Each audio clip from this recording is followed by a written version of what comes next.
1770లో బెంగాల్ ప్రపంచంలోనే richest regions లో ఒకటి. రైస్, సిల్క్, షుగర్, మస్లిన్ ఇలాంటివన్నీ బెంగాల్ వెల్త్ కి ఒక సింబల్. మరి అలాంటి రిచ్ బెంగాల్లో తిండి దొరక్క అక్కడ ప్రజలు ఎందుకు చనిపోయారు? అదొకటే కాదు, బెంగాల్లో మొదలైన ఈ స్టోరీ అమెరికాలో జరిగిన ఒక రెవల్యూషన్ కి లింక్ ఏంటి, బెంగాల్లో వచ్చిన దారుణమైన కరువుకి ఎంతమంది చనిపోయారనేది ఇప్పటికీ హిస్టోరియన్స్ మధ్య ఒక డిబేట్ గానే ఉంది. ఈ కరువు వల్ల దాదాపు 10 lakhs మంది చనిపోయి ఉంటారని కొంతమంది అంటారు. ఇంకొంతమంది ఆ 10 lakhs అనే నంబర్ చాలా తక్కువ అని కూడా అంటారు. ఎగ్జాక్ట్ ఫిగర్ ఎంతైనా కానీ ఒక విషయం మాత్రం అందరూ ఒప్పుకుంటారు. అదేంటంటే ఆ టైంలో లక్షల మంది తిండి దొరక్క చనిపోతుంటే ఈస్ట్ ఇండియా కంపెనీ మాత్రం వాళ్ళ రెవెన్యూ అండ్ ప్రాఫిట్స్ ని మాత్రం పెంచుకుంటూనే ఉంది. చాలా మంది ఈ కరువుని ఒక నేచురల్ డిజాస్టర్ అని అనుకుంటారు. కానీ నేచురల్ గా వచ్చిన ఈ కరువుతో పాటు ఈస్ట్ ఇండియా కంపెనీ తీసుకున్న దారుణమైన డెసిషన్స్ వల్ల కొన్ని లక్షల మంది చనిపోయారని ఎంతమందికి తెలుసు? రిచ్ గా ఉండే బెంగాల్ ని ఈ స్థాయిలో డిజాస్టర్ గా మార్చింది ఎవరు? ఈ వీడియోలో ఈస్ట్ ఇండియా కంపెనీ ఒక ట్రేడింగ్ కంపెనీ నుంచి బెంగాల్ ని కంట్రోల్ చేసే పవర్ గా ఎలా మారిందో అండ్ ఆ పవర్ ని ఎలా యూజ్ చేసిందో చూద్దాం.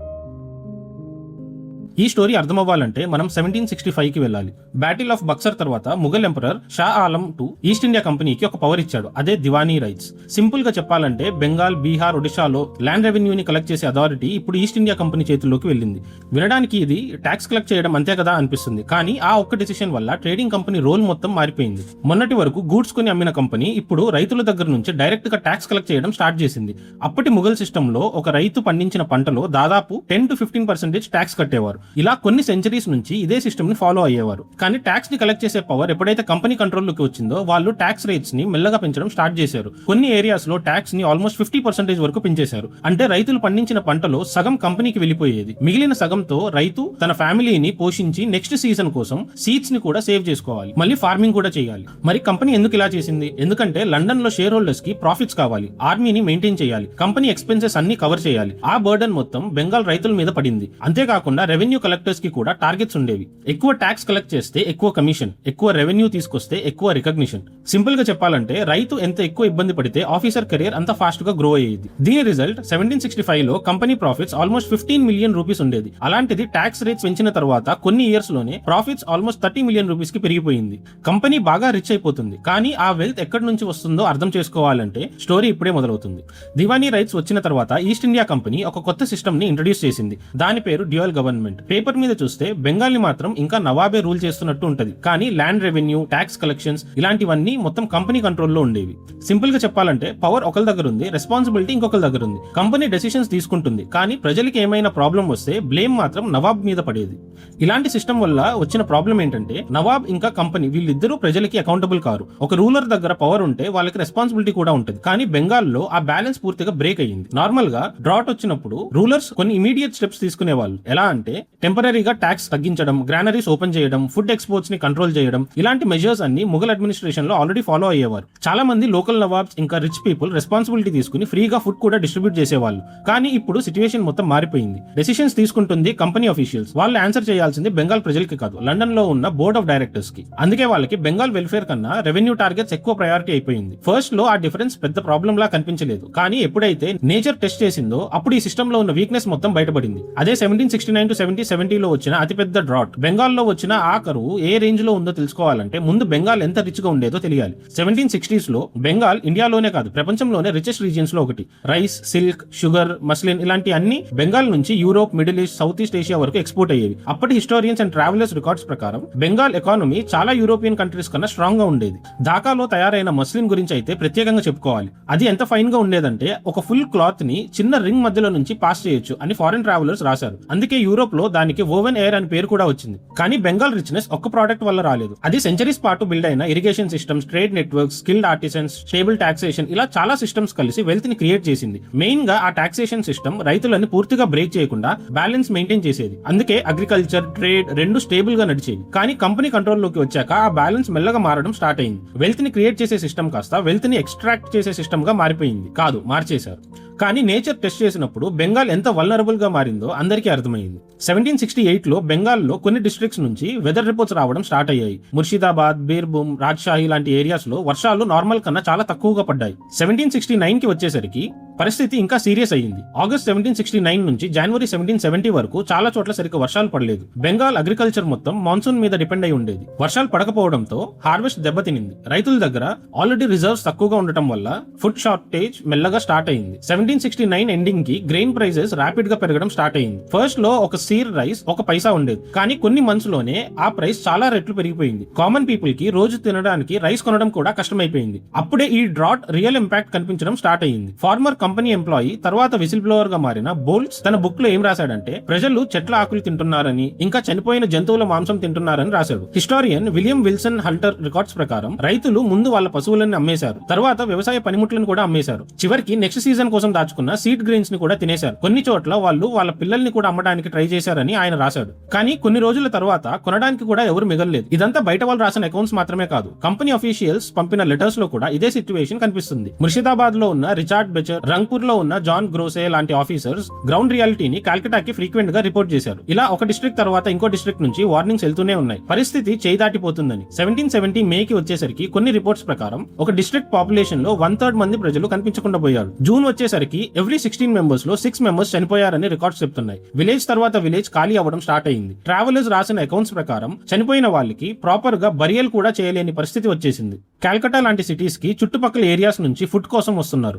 సిటీ ఆఫీషియల్స్ కి కూడా ఈ క్రైసిస్ ని ఎలా హ్యాండిల్ చేయాలో అర్థం కాలేదు. కానీ ఈ డ్రాట్ ఇంకా వర్స్ట్ స్టేజ్ కి వెళ్ళలేదు, ఎందుకంటే ఈ క్రైసిస్ ని కొంతమంది ఒక బిజినెస్ ఆపర్చునిటీగా చూశారు. ప్రజలు ఆకలితో పోరాడుతున్న టైంలో కొంతమంది ఈస్ట్ ఇండియా కంపెనీ ఆఫీషియల్స్ మాత్రం వాళ్ళ లైఫ్ లో హైయెస్ట్ ప్రాఫిట్స్ ని సంపాదించుకున్నారు. ఎలా అంటే రైస్ మార్కెట్ మీద కంట్రోల్ ని సంపాదించడం ద్వారా కంపెనీ రైస్ ని స్టోర్ చేయడం బ్యాన్ చేసింది. చిన్న చిన్న ట్రేడర్లు, లోకల్ మర్చెంట్లు ఫ్యూచర్ లో షార్టేజ్ వచ్చిద్దేమో అని ముందుగానే గ్రెయిన్స్ ని స్టోర్ చేసేవాళ్ళు. కానీ ఇప్పుడు వాళ్ళు అలా స్టోర్ చేయలేకపోయారు. అదే టైంలో కొంతమంది కంపెనీ ఆఫీషియల్స్ వాళ్ళ ఓన్ ఏజెంట్స్ ద్వారా గ్రెయిన్ మార్కెట్ ని కంట్రోల్ చేయడం స్టార్ట్ చేశారు. వర్షాలు పడట్లేదు అని ఫస్ట్ సైన్ కనిపించగానే దొరికినంత రైస్ ని కొన్ని గోడౌన్స్ లో స్టోర్ చేశారు. సప్లై తగ్గిపోయింది, డిమాండ్ మాత్రం పెరిగిపోయింది. దాని రిజల్ట్ రైస్ ప్రైజెస్ ఒక్కసారిగా పెరిగిపోయాయి. కరువు రాకముందు 1 రూపీకి దాదాపు 120 సీర్స్ రైస్ దొరికేది. కానీ 1770 జూన్ కి అదే 1 రూపీకి కేవలం 3 సీర్స్ రైస్ మాత్రమే దొరికేది. అంటే కొన్ని మంత్స్ లోనే రైస్ ప్రైస్ 40 టైమ్స్ పైగా పెరిగిపోయింది. ఈ క్రైసిస్ లో కొంతమంది కంపెనీ ఎంప్లాయీస్ లక్షలు సంపాదించుకున్నారు. రికార్డ్స్ ప్రకారం ఒక జూనియర్ ఆఫీషియల్ ఒక్కడే దాదాపు 60,000 పౌండ్స్ వరకు సంపాదించుకున్నారు. ఆ రోజుల్లో అంత అమౌంట్ తో ఒక చిన్న కింగ్డమ్ ని కొనగలిగే అంత వెల్త్.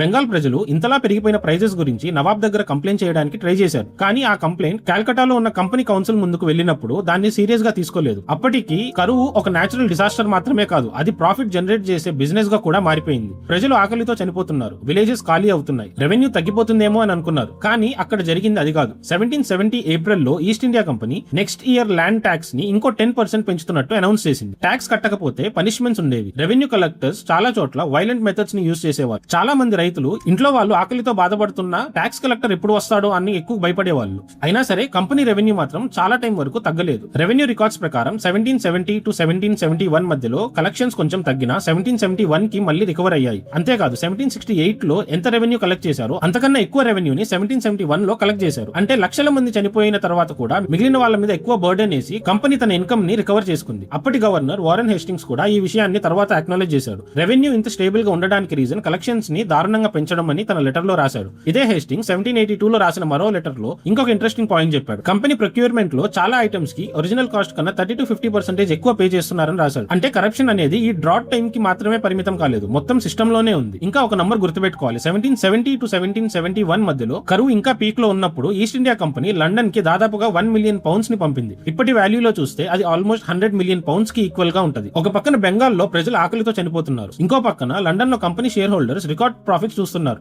అసలు బెంగాల్లో వచ్చిన ఈ కరువు వల్ల ఎంతమంది చనిపోయి ఉండొచ్చు? ఈ వీడియో స్టార్టింగ్ లో చెప్పిన ఫిగర్ 10 లక్షలు. కానీ అసలు ఆ నంబర్ ఎక్కడి నుంచి వచ్చింది? ఆ ఎస్టిమేట్ ఎక్కువగా వారెన్ హేస్టింగ్స్ 1772 లో రాసిన రిపోర్ట్స్ మీద బేస్ అయి ఉంది. ఆయన ప్రకారం బెంగాల్ పాపులేషన్ లో దాదాపుగా 1/3 మంది కరువు వల్ల చనిపోయారు. అప్పటి బెంగాల్ పాపులేషన్ ని ఆల్మోస్ట్ 3 crores గా ఎస్టిమేట్ చేస్తే ఆ లెక్క ప్రకారం 10 lakhs అనే నంబర్ వస్తుంది. కానీ ఇక్కడే ఒక ప్రాబ్లం ఉంది. ఆ రోజుల్లో ప్రాపర్ సెన్సస్ సిస్టమ్ లేదు, రిలయబుల్ పాపులేషన్ రికార్డ్స్ కూడా లేవు. అందుకే ఈ నంబర్ ని కొంతమంది హిస్టోరియన్స్ క్వశ్చన్ చేస్తారు. హిస్టోరియన్ రజత్ దత్తా లాంటి రెవిజనైజ్ స్కాలర్స్ ప్రకారం యాక్చువల్ డెత్ టోల్ దాదాపుగా 12 lakhs వరకు ఉండొచ్చు అని అంటారు. హిస్టోరియన్ టిమ్ డైసన్ కూడా 10 lakhs ఫిగర్ ని బేర్లీ క్రెడిబుల్ అని డిస్క్రైబ్ చేశాడు. ఇంతకీ ఎవరు చెప్పింది కరెక్ట్? హానెస్ట్ ఆన్సర్ ఏంటంటే ఎగ్జాక్ట్ నంబర్ ఎవరికి తెలియదు. కానీ హిస్టోరియన్స్ అందరూ బలంగా నమ్మేది ఏంటంటే ఈ డ్రాట్ బెంగాల్ హిస్టరీలోనే అతిపెద్ద డిజాస్టర్స్ లో ఒకటి. ఇది నేచురల్ డ్రాట్ ఒకటే కాదు, హ్యూమన్ డెసిషన్స్ వల్ల ఇది ఇంకా సివియర్ అయ్యిందని రెండు సైడ్స్ కూడా ఒప్పుకుంటారు. అందుకే ఈ స్టోరీలో పెద్ద క్వశ్చన్ ఎంతమంది చనిపోయారని కాదు, ఎందుకు చనిపోయారని. దానికి ఆన్సర్ ఇప్పటి వరకు మనం చెప్పుకున్న స్టోరీలోనే ఉంది. 1770 లో డ్రాట్ అయిపోయింది, కానీ బెంగాల్ మాత్రం ఆ షాక్ నుంచి తొందరగా బయటపడలేదు. చాలా ఏరియాస్ లో పాపులేషన్ భారీగా తగ్గిపోయింది. రైతులు లేకపోవడం వల్ల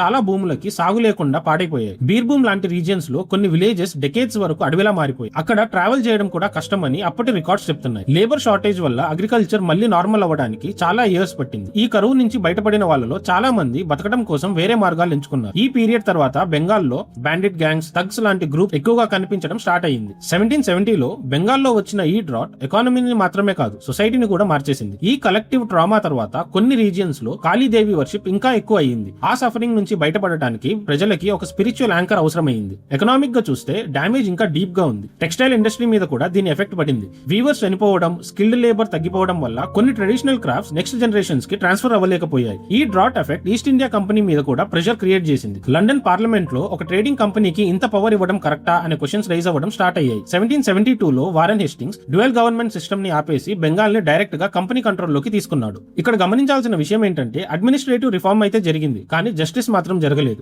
ఎవరిని పనిష్ చేయలేదు, కనీసం అకౌంటబుల్ కూడా చేయలేదు. చాలా మంది కంపెనీ అఫీషియల్స్ వాళ్ళు సంపాదించిన వెల్త్ తో ఇంగ్లాండ్ కి తిరిగి వెళ్లిపోయారు. లక్షల మంది ప్రాణాలు పోయాయి, కానీ ఆ డిజాస్టర్ కి ఎవరు శిక్ష అనుభవించలేదు. ఇప్పుడు ఈ స్టోరీలో మోస్ట్ అన్ఎక్స్పెక్టెడ్ పార్ట్, బెంగాల్లో వచ్చిన ఈ కరువుకి అమెరికా రెవల్యూషన్ కి కనెక్షన్ ఏంటి? డైరెక్ట్ గా చూస్తే ఈ రెండు ఈవెంట్స్ కి సంబంధం లేనట్టు అనిపిస్తుంది, కానీ చైన్ ఆఫ్ ఈవెంట్స్ ని ఫాలో అయితే క్లారిటీ వస్తుంది. ఈ డ్రాట్ తర్వాత బెంగాల్లో రెవెన్యూ కలెక్షన్ స్టేబుల్ గా లేవు. అదే టైంలో east India company already London లో హెవీ డెట్స్ తో స్ట్రగుల్ అవుతుంది. 1772లో బ్రిటన్ లో బ్యాంకింగ్ క్రైసిస్ కూడా వచ్చింది. దాని ఎఫెక్ట్ తో కంపెనీ షేర్స్ వాల్యూ భారీగా పడిపోయింది. ఇంకో ప్రాబ్లం ఏంటంటే కంపెనీ దగ్గర అమ్ముడుపోని టీ స్టాక్ భారీగా ఉంది. వేర్ హౌసెస్ లో దాదాపుగా 18 million pounds worth tea store అయి ఉంది. అప్పటికే కంపెనీ బ్యాంక్రప్ట్ అయ్యే పరిస్థితిలో ఉంది. కంపెనీని సేవ్ చేయడానికి బ్రిటిష్ పార్లమెంట్ 1773లో టీ యాక్ట్ ని పాస్ చేసింది. ఈ లా వల్ల ఈస్ట్ ఇండియా కంపెనీకి అమెరికా కాలనీస్ లో డైరెక్ట్ గా తక్కువ కాస్ట్ కి టీ అమ్మే అవకాశం వచ్చింది. వాళ్ళ ఐడియా సింపుల్, టీ అమ్మి కంపెనీని ఫైనాన్షియల్ క్రైసిస్ నుంచి బయటపడేయాలి. కానీ అమెరికా కాలనీస్ లో రెస్పాన్స్ మాత్రం పూర్తిగా డిఫరెంట్ గా ఉంది. Already no taxation without representation అని బ్రిటిష్ గవర్నమెంట్ మీద కోపంతో ఉన్న కాలనీస్ కి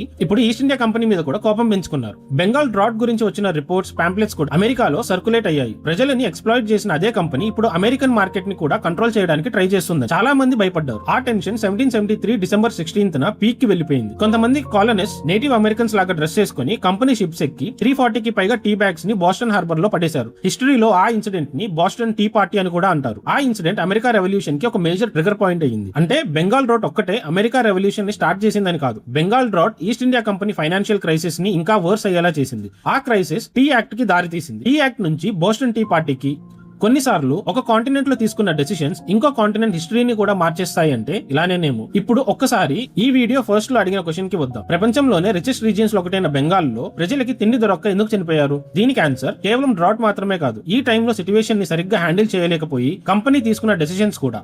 మనం బ్యాటిల్ ఆఫ్ ప్లాసీ గురించి, 1857 రివోల్ట్ గురించి చాలా వింటాం, కానీ 1770 బెంగాల్ ఫెమైన్ గురించి మాత్రం అంత ఎక్కువగా మాట్లాడరు. ఇందులో విలన్ ఒక ఆర్మీ కాదు, ఒక బ్యాటిల్ కూడా కాదు. ఈ స్టోరీలో విలన్ ఎవరంటే ప్రాణాల కన్నా ప్రాఫిట్స్ కి ఎక్కువ ఇంపార్టెన్స్ ఇచ్చిన సిస్టమ్. ఈస్ట్ ఇండియా కంపెనీని మనం ఒక ట్రేడింగ్ కంపెనీగా గుర్తుపెట్టుకుంటాం, కానీ బెంగాల్లో ట్యాక్స్ కలెక్ట్ చేసే రైట్ వచ్చిన తర్వాత అది కేవలం ట్రేడింగ్ కంపెనీగా ఉండిపోలేదు, ఒక గవర్నమెంట్ లా పవర్ సంపాదించింది. కానీ గవర్నమెంట్ కి ఉండాల్సిన రెస్పాన్సిబిలిటీని మాత్రం తీసుకోలేదు. ఎగ్జాక్ట్ గా ఎంతమంది చనిపోయారు అనేది హిస్టారియన్స్ మధ్య డిబేట్ అవ్వచ్చు, కానీ ప్రజలు ఆకలితో చనిపోతున్న టైంలో ట్యాక్స్ పెంచారు, రైస్ మార్కెట్ మీద కంట్రోల్ సంపాదించుకున్నారు, రెవెన్యూ కలెక్ట్ చేయడం ఆపలేదు, ప్రాఫిట్స్ ని లండన్ కి పంపడం కూడా కంటిన్యూ చేశారు. చనిపోయిన వాళ్ళ నంబర్ ఏదైనా అవ్వని, ఒక విషయం మాత్రం క్లియర్ గా తెలుసుకోవచ్చు, పవర్ కి అకౌంటబిలిటీ లేకపోతే నేచురల్ డిజాస్టర్స్ కూడా హ్యూమన్ డిజాస్టర్స్ గా మారిపోతాయి. అదే 1770 బెంగాల్ ఫెమైన్ స్టోరీ.